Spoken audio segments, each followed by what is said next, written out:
Continuamos en la UNED y estamos en el grado de Historia de las Religiones. Historia de las religiones del mundo. Vamos a comenzar hablando del taoísmo. El taoísmo, vetusto, fascinante, misterioso y poético, surgido de las espesas tinieblas que envuelven las raíces más antiguas de la civilización, es el testimonio de un modo de vida que se pierde en el profundo océano del tiempo y que ya forma parte del legado cultural de China. Podemos referirnos al taoísmo como una amalgama de folclore, esoterismo, literatura, mitos, leyendas, poesía, arte, filosofía, misticismo, yoga, meditación y como uno de los grandes pilares en los que reposa la sabiduría perenne.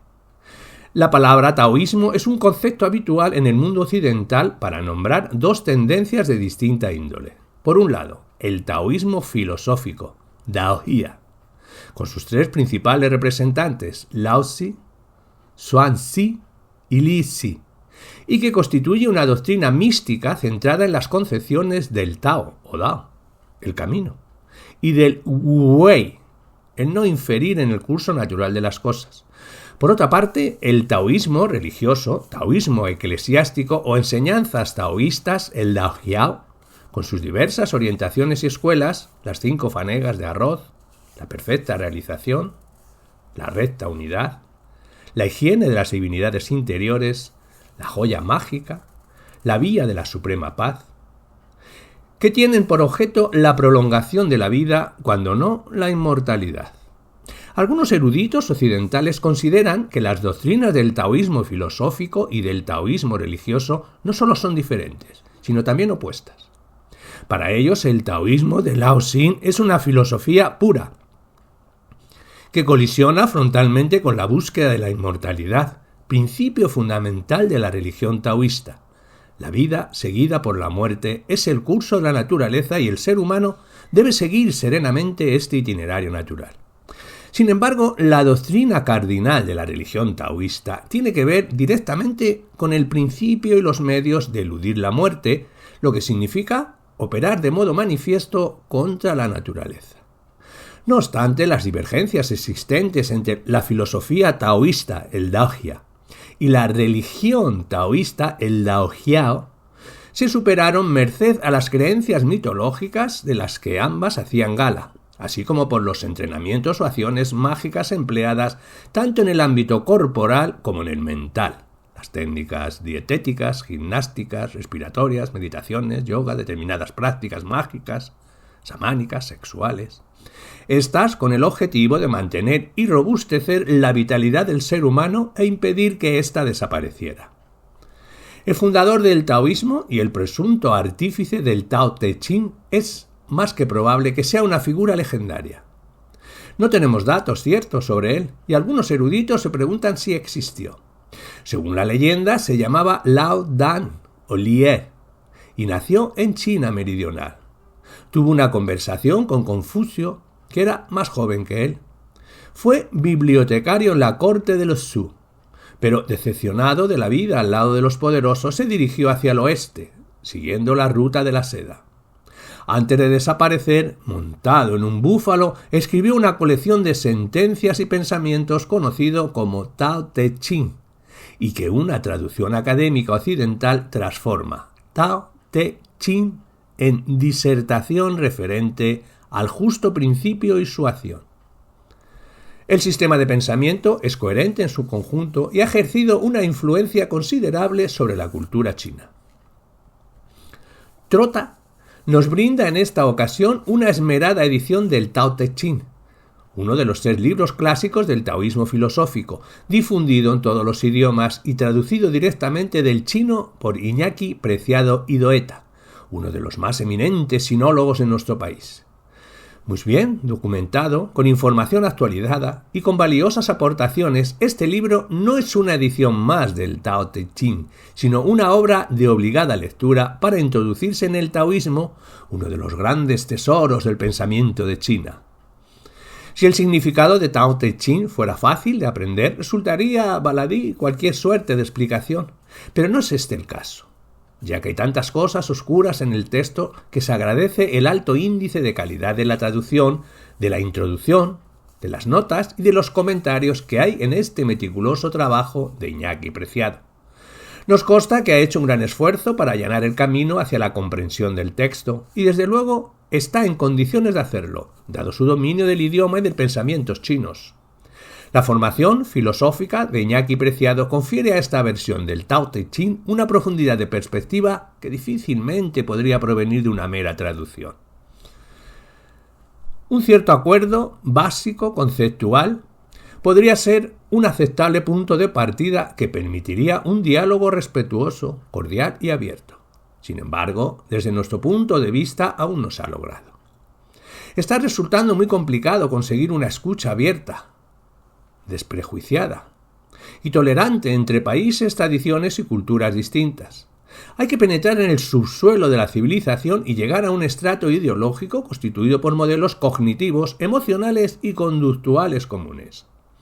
Al referirse al pensamiento occidental y al hindú, Giuseppe Tucci, prestigioso orientalista italiano, afirma: son como dos caminos paralelos, condicionadas en su nacimiento y desarrollo por el mismo misterio que el hombre descubre a su alrededor y estimuladas por el ansia de aclararlo. Aquellas corrientes se encuentran con mucha frecuencia porque son idénticos los problemas que surgen ante nuestra mente, sea cual fuere el cielo bajo el que se viva, e idénticos los medios de que aquella dispone para resolverlos.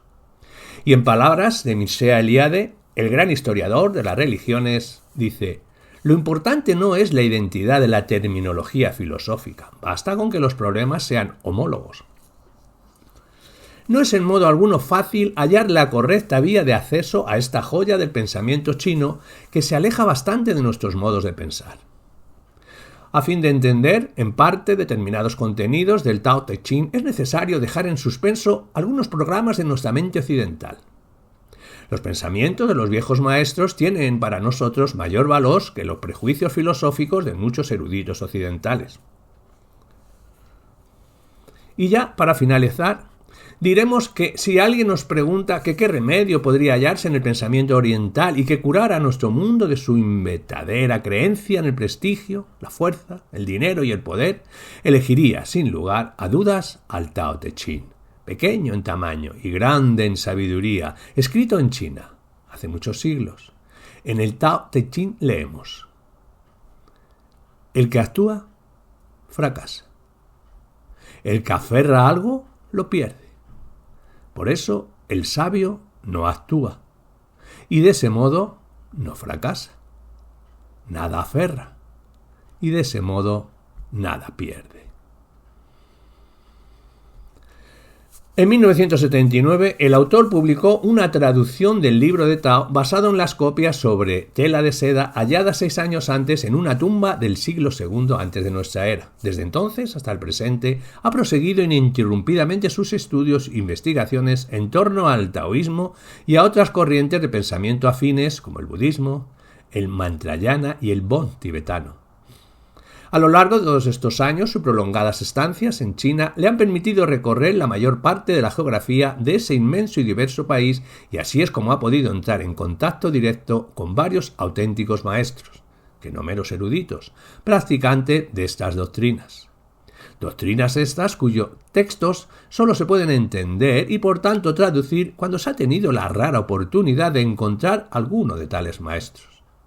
Sin su ayuda, todo queda en la cáscara de la mera erudición, la cual, pese a cuanto se pretenda pontificar, casi nunca llega a penetrar más allá de la engañosa opinión, doxa, platónica. En octubre de 1993 tuvo lugar un descubrimiento de enorme importancia en el campo de los estudios taoístas.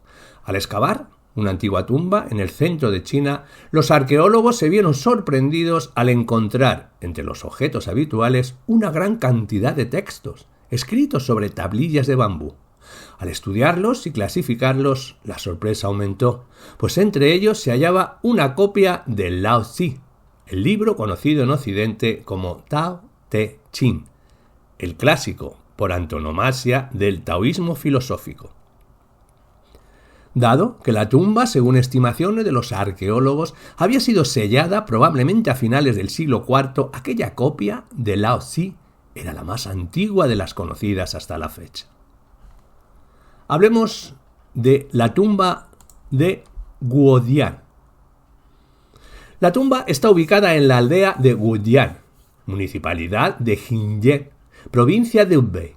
A 9 kilómetros se encuentra Jinan, Jin, antigua capital del estado de Chu.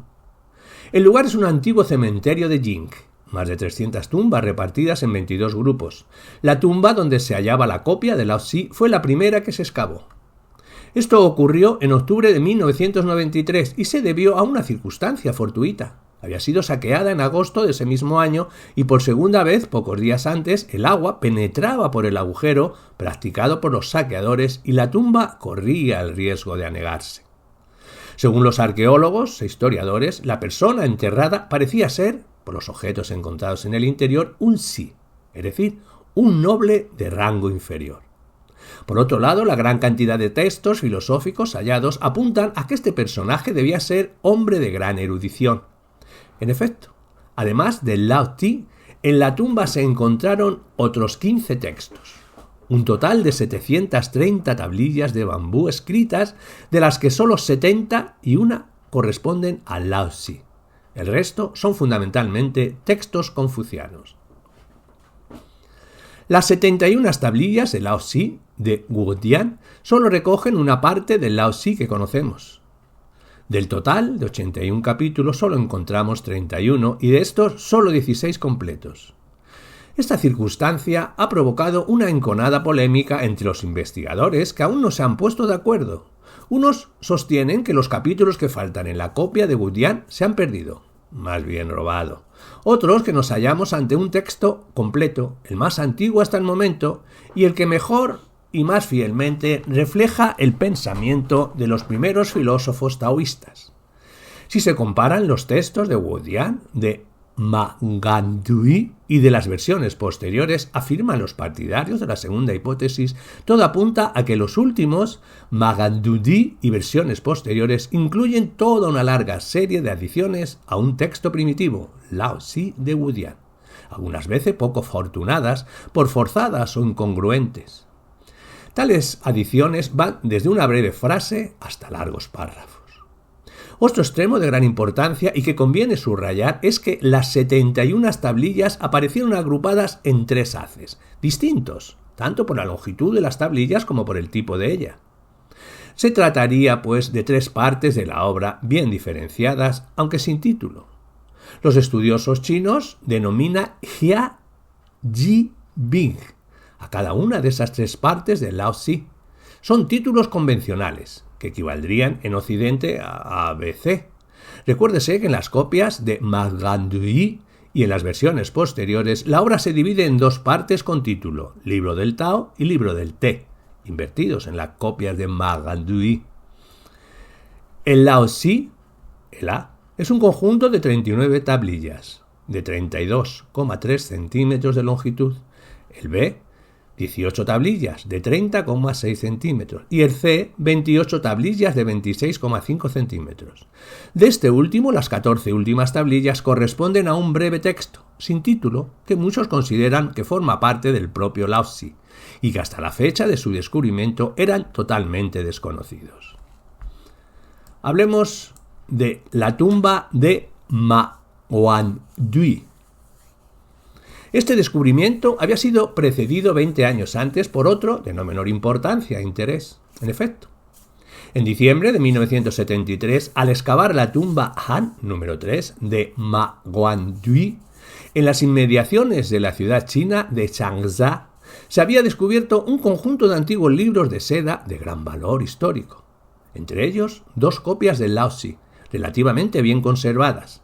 Por la fecha de una tablilla hallada en dicha tumba se pudo saber con certeza que la inhumación había tenido lugar el año 12 del reinado de Han Bendi, emperador Wen de la dinastía Han, correspondiente al año 168. De las 2 copias, la más antigua, el texto A, había aparecido enrollada en una tablilla. En ella se empleaba la escritura Zhuan, habitual en la dinastía Qin, finales del siglo III. Como en esta copia no se omitía y sustituía ninguno de los caracteres, ideogramas, del nombre del primer emperador, Han Liu Bang, los estudiosos dedujeron que la época de su redacción tuvo que ser en vida de este emperador, es decir, entre los años 206 y 195. La segunda copia, el texto B, encontrada en el interior de una caja laqueada, sí sustituía esos caracteres conforme era costumbre tras el fallecimiento de un emperador, lo cual hizo suponer que había sido escrita entre los años 194 y 180. El empleo en ella de la escritura Li, propia de la época Han, parecía corroborar este punto. Se trataba, pues, de las dos copias más antiguas hasta aquella época, 1973, conocidas del Laozi. El contenido de sus fragmentos o capítulos discrepaba en diferente medida, no solo respecto de las dos versiones más ampliamente seguidas hasta la fecha, la de Hezhangong y la de Brangbi, sino incluso de las numerosas variantes conocidas. No obstante, el sentido general de la obra permanecía inalterado. Algunos caracteres de los textos de Magandui, debido al deterioro de los años, resultaban irreconocibles o simplemente se habían borrado por completo. Sobre todo en el texto A, que era particularmente grave esta circunstancia, incluso 2 capítulos enteros se habían perdido. Por esta razón, al traducir en su día el Laozi de Magandui, seguimos preferentemente el texto B, cuyas diferencias con el A, por otra parte, son mínimas. Y debido a que la copia del Laozi de Gudian nos ha llegado escrita sobre tablillas de bambú, en China se la conoce como el Laozi de las tablillas de bambú, mientras que las dos copias de Magandui son conocidas como el Laozi de tela de seda, por estar escritas sobre este material. Hablemos de la personalidad histórica del autor del Laozi. El problema relativo a la identidad de Laozi, anciano maestro, supuesto autor de la obra homónima, sigue aún sin resolverse, y aún hoy son varias las opiniones sostenidas por los eruditos chinos, apoyados en distintos argumentos. El descubrimiento de las copias de Magandui y sobre todo del más antiguo texto de Gudian agitó aún más las movidas aguas de la polémica y dio pie a una nueva interpretación de la personalidad del anciano maestro. A continuación resumiremos las hipótesis mejor fundamentadas antes de que excavaran las tumbas de Magandui y de Gudian. Laozi es Lao Dan, contemporáneo, o en todo caso poco tiempo anterior, de Confucio, y cronista por un tiempo en la corte de Zhou. Habría pues vivido a finales de la época primavera y otoño, 770-476. Esta opinión se apoya en textos más antiguos y de modo especial en el testimonio del gran historiador de la dinastía Xi Han, Han del Oeste, Sima Qian, autor de una obra fundamental, el Zi-Ji, Registros históricos. Lao Dan aparece también en 2 importantes libros taoístas, el Zhuangzi y el Li-Zi. En el primero de ellos, Lao Dan es protagonista de numerosos diálogos y anécdotas supuestamente históricos, entre los que destaca el encuentro que tuvo con Confucio, cuando éste fue a Zhou para consultarle acerca de los ritos. En el Li-Zi se dice que Lao Dan viajó al oeste y que al llegar al paso fronterizo se encontró con Wang Jin, maestro taoísta para unos, o simplemente jefe de la guarnición para otros. En cualquier caso, a instancias de Wang Jin y antes de alejarse definitivamente sin dejar rastro, montado en un búfalo, como se le representa tradicionalmente, expuso Lao Dan sus enseñanzas que Wang Jin registró en una obra de más de 5.000 caracteres. Este es el origen legendario del Dao de Jin, el Tao Te Ching, surgido del pincel bien de Wang Jin o bien del mismo Lao Dan. Esta última es la versión del Sima Qian, cuya historia de Lao Dan traducimos a continuación por su indudable interés. Y así dice el Laozi Liezhuan del Zi-Ji. Laozi era natural de la aldea de Ker, en el municipio de Li, del distrito de Ku, en el estado de Chu. Su Xing, apellido, era Li, su nombre, Er. Su Zi, sobrenombre, Bo Yan. Su Xi, nombre póstumo, Dan. Fue cronista de la corte de Zhou. Confucio se dirigió a Zhou para preguntarle a Lao Tzu acerca de los ritos. Lao Tzu le dijo: «Toda vuestra enseñanza no pasa de ser palabras dichas por hombres que hace mucho desaparecieron junto con sus huesos. Cuando un hombre virtuoso se acomoda a su tiempo, marcha en carruaje, y cuando no, se mueve sin rumbo llevado por el viento. He oído decir que un buen comerciante guarda bien su mercancía aparentando no tener ninguna, y que el hombre virtuoso, dotado de grandes prendas, parece un estúpido. Suprimid vuestra arrogancia y vuestra ambición, vuestra obsequidad y vuestra lasciva. Todo ello no favorece en nada a vuestra persona. Esto es todo lo que tengo que deciros». Confucio se alejó y dijo a sus discípulos: «Sé que un pájaro vuela, que un pez nada, que un animal anda. Para lo que anda, puedo hacer trampas. Para lo que nada, puedo hacer sedales. Para lo que vuela, puedo hacer arcos y flechas. En cuanto al dragón, sin embargo, escapa a mi inteligencia de qué manera se eleva hasta el cielo montado en el viento y en las nubes. Después de haberlo visto hoy, pienso si Lao Tzu no será como un dragón». Lao Tzu cultivó el Tao y su virtud. Basó su doctrina en el vivir ignorado sin renombre alguno. Vivió largo tiempo en Zhou, mas al ver la decadencia de este estado se marchó. Cuando llegó al paso, Guan, el encargado de su defensa, Guan Yin, le dijo gozoso: «Ya que vais a abandonar el mundo, escribid un libro para mi provecho». Lao Tzu entonces escribió una obra compuesta de 2 libros, Pian, en la que habla utilizando más de 5.000 caracteres del sentido del Tao y de su virtud, Te. Luego se alejó. Nadie sabe dónde terminó su viaje.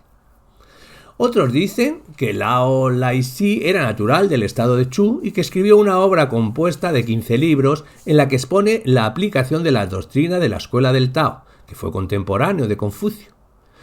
Es muy posible que Lao Tzu viviera más de 160 años, algunos dicen que incluso 200. Ello se debió a su cultivo del Tao, que le permitió alcanzar la longevidad. 129 años después de la muerte de Confucio, un historiador registró la audiencia que mantuvo Tai Si-dan del estado de Zhou con el duque Xian de Qin, en la que dijo a este: «Al principio, los estados de Qin y de Zhou estuvieron unidos y luego se separaron. Separados durante 500 años. Luego se volverán a unir. Cuando lleven 70 años reunidos, aparecerá un gran rey». Algunos dicen, Taixi, que Dan era Lao Tzu. Otros dicen que no lo era. Nadie en el mundo sabe dónde está la verdad sobre esta cuestión. Lao Tzu fue un hombre sabio que vivió ignorado. El hijo de Lao Tzu, llamado Zong, mandó los ejércitos del estado de Wei y obtuvo el feudo de Duangan. El hijo de Zong se llamó Zhu. El hijo de Zhu, Gong. El tataranieto de Gong se llamó Jia. Este fue funcionario al servicio del emperador Wen de la dinastía Han. Su hijo, Jie, fue preceptor de An, rey de Jiaxi, por lo que vivió en el estado de Qi. Esta teoría sobre la identidad de Lao Tzu fue puesta en duda ya desde la dinastía Song del Sur. Se empieza a pensar que no es Lao Dan, sino un personaje de comienzos de la época de los estados combatientes llamado Taixi Dan, tal como apunta el mismo Sima Qian. El argumento principal aducido es el que Lao Tzu no pudo escribirse en los años en que se supone que vivió Lao Dan, sino más tarde, a principios de la época de los estados combatientes, como muy pronto. Una tercera opinión es la de Feng Youlan, para quien el autor de Lao Tzu es Lier, de la época de los estados combatientes. Según Feng Youlan, Sima Qian habría confundido a Lao Dan y Lier en una sola persona y adelantado 2 siglos el origen de Lao Tzu. Es su parecer que Lao Dan en realidad ni siquiera existió. Otro gran erudito del pasado siglo, Uomoru, sostuvo que Lao Tzu es obra de Wang Yuan, conocido también como Wang Jin. Este filósofo taoísta del periodo de los estados combatientes habría compilado las sentencias de Lao Dan conservadas en su tiempo y, desarrollando una explicación de las mismas, habría dado cima a la composición de Lao Tzu. Basa Uomoru su aserto en un estudio comparativo de las sentencias de Lao Dan expuestas en el último libro de Zhuangzi, Bajo el cielo o el mundo, y en el texto mismo de Lao Tzu, que las recoge y amplía. Yan Rongguo, por su parte, realizó un minucioso estudio de Lao Tzu y llegó a la conclusión de que no pudo ser escrito sino con posterioridad a Zhuangzi. Su argumento fundamental radica en el hecho de que Lao Tzu recoge una serie de planteamientos filosóficos pertenecientes a las diversas corrientes taoístas contemporáneas del Zhuangzi. El Lao Tzu sería, por tanto, una recapitalización general de las hasta entonces relativamente dispersas e inconexas ramificaciones del taoísmo primitivo, incluido el pensamiento de Zhuangzi, autor de Zhuangzi.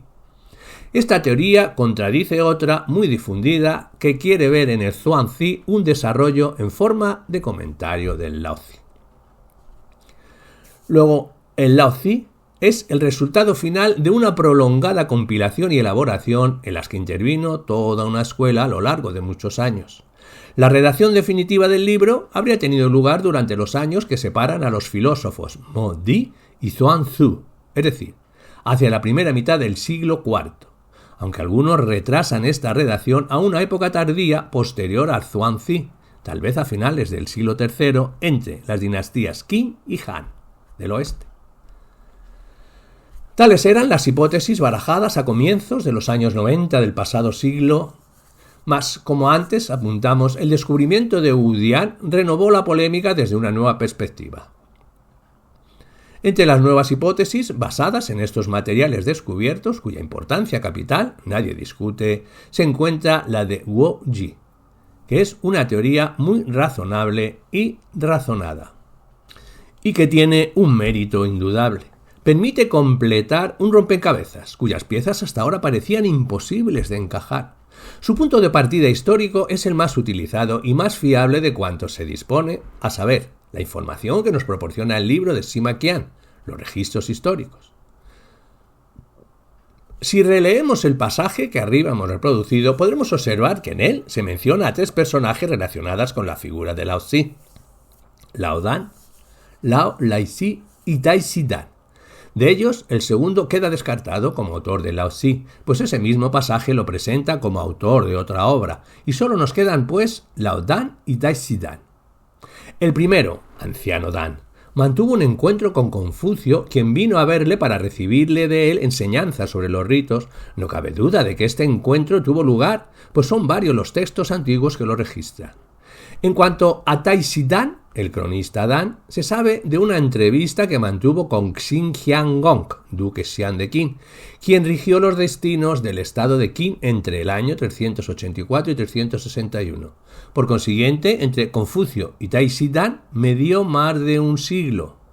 De lo anterior, pues, se deduce que Lao Dan y Taixi Dan fueron 2 personajes distintos, aunque tengan en común una parte de su nombre y de su relación con el Lao Tzu haber vivido en Zhou, el estado donde se mantenía la dinastía homónima, tras haber declinado lentamente en el curso de los últimos siglos. Luego nos preguntaríamos cuál es la relación de ambos personajes con Lao Tzu. La hipótesis que plantea Wu Ji es la probabilidad de que Lao Dan sea el autor más o menos directo de la versión que registra el Lao Tzu de Goudian, mientras que Taixi Dan lo sería de las versiones posteriores, incluidos los textos de Ma Guandui. En relación a lo primero, se puede aducir como prueba que en los registros históricos se pone en boca de Lao Dan, durante su entrevista con Confucio, varias sentencias que encontramos, si no textualmente, sí en cuanto al sentido y alcance, en la copia de Goudian. En cuanto a que Taixi Dan pudo ser el autor de la versión mucho más extensa que encontramos ya en Magandui, no hay que perder de vista que los eruditos convienen mayoritariamente en que la redacción de Lao Tzu largo, el Te Tao Chin, Magandui o Tao Te Ching, versiones posteriores, nunca pudo ser anterior a la primera mitad del siglo IV. Wu Ji calcula que entre 384 y 374, si admitimos como cierto lo que dicen los registros históricos sobre el viaje de Lao Tzu a Qin, y luego al paso de Hangu, donde finalmente se habría redactado el texto 5.000 caracteres, de modo que Lao Dan no pudo ser su autor, y sí muy probablemente Taishidán. Una vez establecida esta teoría, el largo fragmento de los registros históricos cobra sentido. El primer párrafo se refiere a Laodán, mientras que lo que sigue a Taishidán. En este caso, las líneas dedicadas a Lao Ladichi serían un error, una interpolación entre dos párrafos dedicados a un mismo personaje. Y así todo encajaría. Lao Xi, Taishidán, abandonó Zhou al convencerse de su definitiva decadencia que aún no era evidente en tiempos de Laodán, dado que en aquel tiempo el soberano de Zhou todavía gozaba de prestigio y de autoridad en el conjunto de los estados chinos. No así en tiempos de Taishidán, momento en que Zhou había entrado ya en plena decadencia, hasta el punto de que un siglo después fue conquistado y anexionado por el estado de Qin. Fue en este tiempo de irreversible decadencia cuando Lao Xi, Taishidán, renunciando a su puesto de cronista de la corte, abandonó Zhou y viajó hasta Qin. Allí se entrevistó con el duque Xian y después partió hacia las tierras del oeste. Esta entrevista y este viaje son dos acontecimientos en los que merece detenerse. En primer lugar, el paso de Lao Xi por el estado de Qin está cargado de significado. Desde hace mucho tiempo se han venido sosteniendo que la escuela legista, que se desarrolló en el periodo de los estados combatientes, procede del anciano maestro, algo que solo sería verosímil si identificamos a Lao Xi con Taishidán. Todo apunta al hecho de que la presencia de Taishidán en Qin fue fundamental para promover el desarrollo del legismo en ese estado, que acabó convirtiéndose en su bastión. El legismo, a su vez, sentó los pilares de la consolidación política y económica de Qin y de su posterior expansión, que acabó desembocando en la fundación por Qin Shi Huang del primer gran imperio chino en el 221.